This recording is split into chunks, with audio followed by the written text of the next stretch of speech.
नमस्कार। नीलम की छोटी छोटी बातों में फिर से आपका अभिनंदन।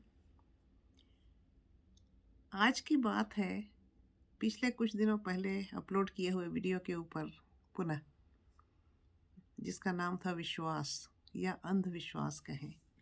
कि आप अपने ईश्वर पर, आप जिस भी पावर पर आप विश्वास करते हो, अंधविश्वास करो, वो आपकी बातें समझ जाएगा। बस उसके ऊपर अपने आप को छोड़ दो।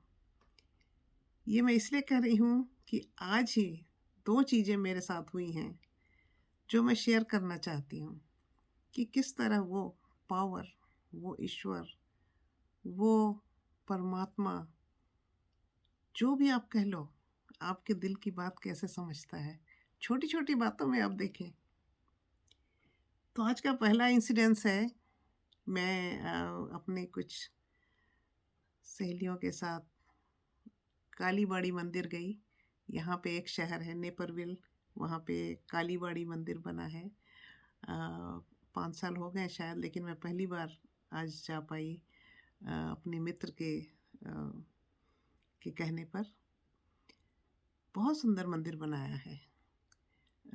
हर एक तरह के उसमें प्रयत्न किया गया है, हर एक तरह के आइडल रखे जाएं। राम कृष्ण का भी है और साईं बाबा का भी है, गणेश जी का है, शिव जी का है, दुर्गा जी का है और काली माई का है।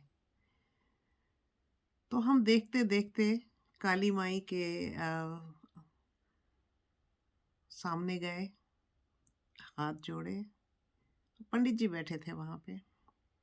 तो पंडित जी ने हमें जो ड्राई फ्रूट होते हैं वो एक एक चम्मच से प्रसाद दिया। तभी मेरी नज़र गई, वहाँ पे काफ़ी केले, एप्पल वगैरह पड़े थे, बहुत से फ्रूट पड़े थे। तो मन में खाली सोचा कि इतने फ्रूट्स पड़े हैं, ये हमें फ्रूट क्यों नहीं प्रसाद में दे रहे हैं। और तभी माने पंडित जी उठे, 3 केले उठाए और हम तीनों के हाथ में एक एक केला दे दिया। इसे आप क्या कहेंगे कि वो हमारी बात नहीं सुनता, हमारे मन की बात नहीं जानता। मैं सरप्राइज हो जाती हूँ कई बार और फिर से उसे धन्यवाद देती हूँ। और दूसरा इंसिडेंट्स भी ऐसा ही। मैं घर में आई, हम भारत जाने का प्रोग्राम बना रहे थे। हम आपको शायद कुछ लोगों को पता होगा, मेरी सास का देहांत कुछ समय पहले हुआ है, तो उनके एशेस लेके हमें भारत जाना है। लेकिन भारत की जो ठंड की न्यूज़ सुनती हूँ उससे मैं यहीं कांप जाती हूँ।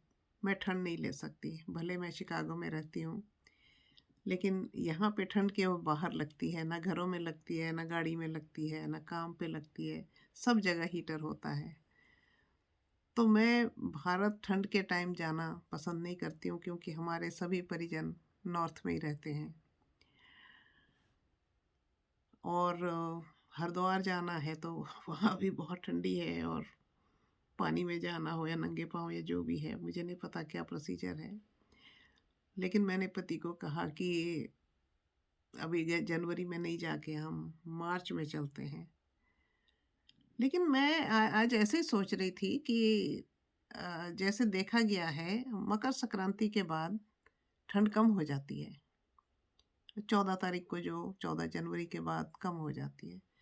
तो मैं सोच रही थी कि मैं आज पति आएंगे घर में तो उनको बोलूँगी कि अपनी जो बात पहले चल रही थी 21-22 की, वो बुकिंग करा लें। फिर सोचा वो बोलेंगे, या कभी हाँ करती है कभी ना करती है, टिकटें ऐसे थोड़ी मिलती है वगैरह वगैरह। फिर मैंने सोचा चलो मैं नहीं बोलूँगी, मार्च में जाना होगा तो मार्च में चलेंगे। और वो घर आए और उन्होंने मुझे कहा कि बेटी कह रही है कि एक ही दिन कहीं बाहर जाना पड़ेगा, बाकी दिन तो घर के अंदर ही रहना है, तो ठंडी नहीं लगेगी। अभी होके आ जाओ, अभी बिजनेस थोड़ा स्लो रहता है जनवरी में, तो अभी होके आ जाए तो अच्छा है। आप इसे क्या कहोगे कि वो दिल की बात नहीं सुनता?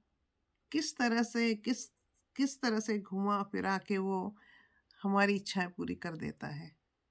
हम सोच भी नहीं सकते, कभी हम ध्यान नहीं दें तो नहीं देते हैं, लेकिन ध्यान दें तो आप सोचें कि किस तरह वो हमारी इच्छाएं पूरी करता है। खाली विश्वास, अंधविश्वास हो, अपने आप को उन पर छोड़ दो कि आप जो करोगे वो सही करोगे। भले हमें लगता हो कि गलत हो रहा है, लेकिन वो हमारे लिए उस समय नहीं लगता है, लेकिन होगा सही। भविष्य में हमें पता चलेगा कि वो सही किया था उन्होंने, क्योंकि वो एक पावर है। उसे उसे हमें हमारा पूरी ज़िंदगी के एक-एक क्षण का पता है। हमें तो ये भी नहीं पता अगले क्षण में क्या होगा। तो हमें उस पे विश्वास रखना ज़रूरी है। ये मेरी मानता है, ये मैं मानती हूँ। आपका जो भी विश्वास हो, मैं यहाँ अपनी बात करती हूँ, तो मैं जो मेरा विश्वास है, जो मैं अनुभव करती हूँ, वो मैं यहाँ पे शेयर करती हूँ। तो मुझे बताने का दिल किया, क्योंकि मैंने कुछ दिन पहले ही ये वीडियो डाली थी विश्वास की, और आज पुनः 2 चीज़ें हुई एक साथ, तो मैंने सोचा शेयर करूँ। मुझे भी अच्छा लगेगा और आपको भी शायद लगेगा कि हाँ, ऐसा विश्वास भी होता है। तो चलें, आज इतना ही। कल फिर मिलती हूँ किसी और बात के साथ। तब तक खुश रहें, प्रसन्न रहें और वीडियो देखते रहें, अपने कमेंट लिखें। अपनी कुछ बात कहनी हो तो वो भी neelamkibatein@gmail.com में डालें, तो मैं ज़रूर यहाँ पे पढ़ूँगी, आपके नाम से पढ़ूँगी और आपकी बात सबके समक्ष ले जाऊँगी। धन्यवाद।